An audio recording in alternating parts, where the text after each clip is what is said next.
Հայաստան-Իրան սահմանով, սահմանի պռնկով, գետի երկայնքով անցնող սահման, սա է Ադրբեջանի ցանկությունը։ Ես հիմա չգիտեմ Թրամփի ուղին որտեղով է գծվել, բայց այդ հարցը երբ որ տրվում է իշխանություններին, թե լավ այդ ճանապարհը որտեղով է անցնելու, ինչի համար է Իրանը այդքան անհանգիստ, ինչի համար են ինչ որ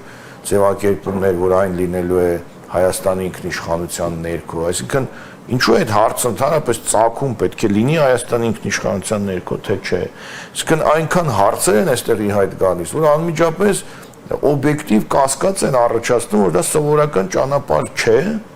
եւ եթե սովորական ճանապարհ չէ, ապա դա առիթ է տալիս Ադրբեջանն ու Թուրքիան անվանեն այն Միջանցք, չգիտեմ, մեկ ուրիշ անվանի, ուրիշ անունով եւ այլն։ Հիմա դա